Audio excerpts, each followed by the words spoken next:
Assalamualaikum warahmatullahi wabarakatuh. Perkenalkan, saya Nabila Ramanda Putri dari Lokal 4E Ekonomi Syariah UIN STS Jambi.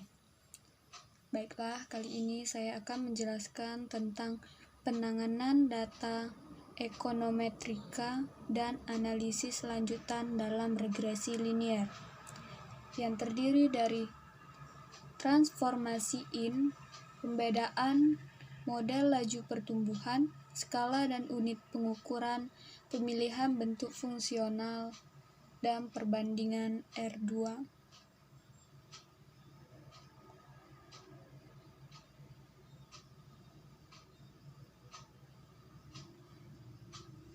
Baiklah, yang pertama adalah transformasi in. Transformasi in atau transformasi inverse. Transformasi ini dilakukan dengan membalikkan nilai asli, yaitu dengan rumus 1 per variabel. Dalam Excel rumusnya adalah 1 per variabel. Misalnya nilai asli 1,4, maka nilai transformasi 1 per 1,4 maka sama dengan 0,714.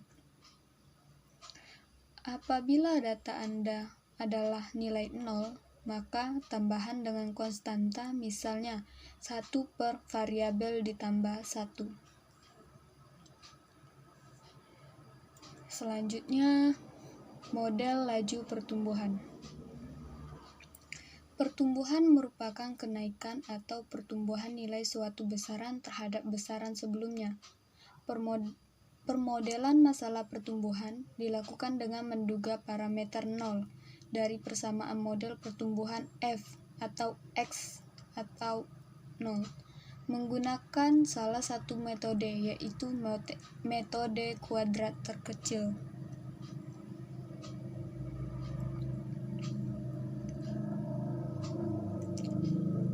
Skala dan unit pengukuran.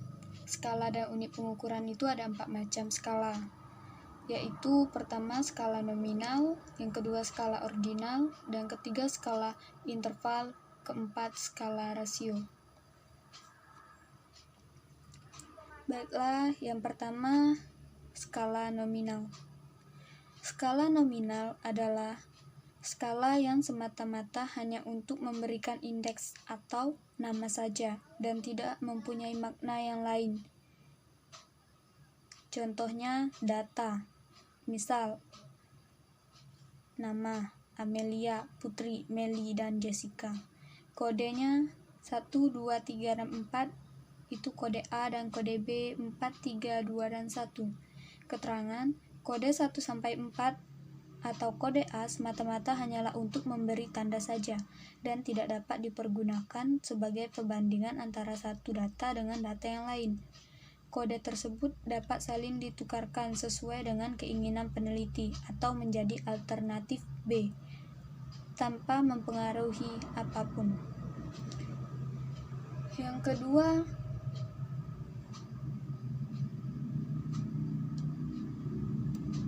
skala ordinal, yaitu adalah ranking, di mana kode yang diberikan urutan tertentu pada data, tetapi tidak ada nol mutlak. Contoh data nama Amelia, Putri, Meli, dan Jessica, skala kecantikan atau A 4, 3, 2, 1, dan skala kecantikan B 10, 6, 5, dan 1. Skala kecantikan atau yang A di atas menunjukkan bahwa Amelia paling cantik dengan skor tertinggi 4 dan Putri yang tidak paling cantik dengan skor terendah yaitu 1, tetapi tidak dapat dikatakan bahwa Amelia adalah 4 kali cantik daripada Putri. Skor yang lebih tinggi tidak hanya menunjukkan skala pengukuran yang lebih tinggi, tetapi tidak sama dengan selisih kecantikan antara Meli dan Jessica.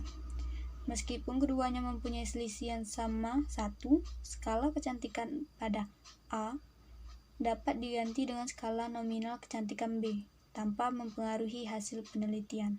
Skala nominal dan skala ordinal biasanya mempergunakan analisis statistik non-parametrik, contoh korelasi rang sperma, atau Chi aquaren dan lain-lain. Yang ketiga yaitu skala interval. Skala interval adalah skala pengukuran yang mempunyai selisih sama antar satu pengukuran dengan pengukuran yang lain, tetapi tidak memiliki nilai nol mutlak. Contohnya, data nama Amelia, Putri, Meli, dan Jessica, nilai mata kuliah A, B, C, D, dan nilai mata kuliah B 4, 3, 2, 1. Tabel di atas menunjukkan bahwa A setara dengan 4, B setara dengan 3, C setara dengan 2, dan D setara dengan 1. Selisih antara nilai A dan B sama dengan selisih antara B dan C, dan juga sama persis dengan selisih antara C dan D. Akan tetapi tidak boleh dikatakan bahwa Amelia adalah 4 kali lebih pintar dibanding Putri, atau Meli 2 kali lebih pintar daripada Amelia. Meskipun selisihnya sama, tetapi tidak mempunyai nilai nol atau mutlak. Yang terakhir adalah skala rasio. Skala rasio adalah skala pengukuran yang paling tinggi, di mana selisih tiap pengukuran adalah sama dengan mempunyai nilai nol. Skala pengukuran interval dan rasio biasanya dikenakan dengan statistik parametrik. Contoh, data nama Amelia, Putri, Jessica, dan Meli. Tinggi badan 170, 160, 150, dan 140. Berat badan 60, 50, 40, dan 30. Menggunakan tabel rasio, artinya setiap satuan pengukuran mempunyai satuan yang sama dengan dan mampu mencerminkan kelipatan antara satu pengukuran dengan pengukuran yang lain. Sebagai contoh, Amelia mempunyai berat badan 2 kali lipat daripada berat badan Putri, atau Meli mempunyai tinggi badan 14,29% lebih tinggi daripada Amelia.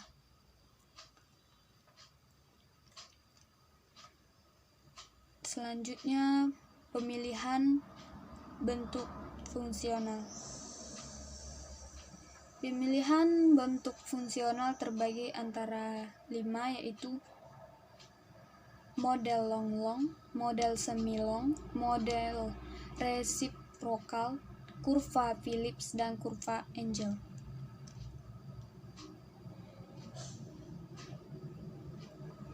Yang pertama, model long-long. Model ini juga dikenal dengan model double long dan model konstanta elastisitas.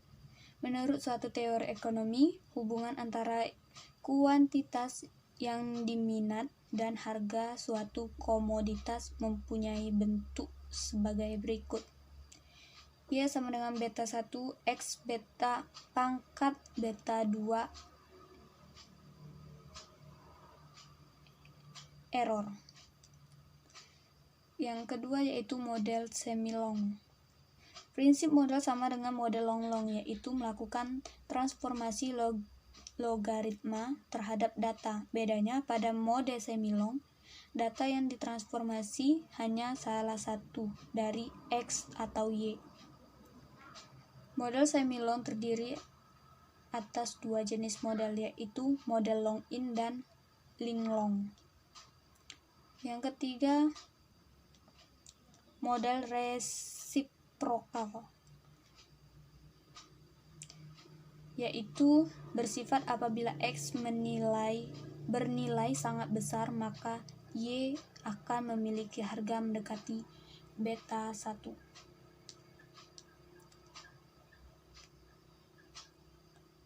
Selanjutnya,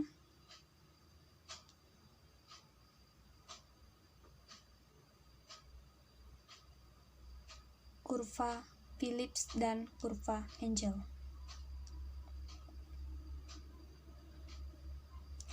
Hubungan antara pendapatan seseorang dengan konsumsi suatu komoditas digambarkan dengan kurva Engel.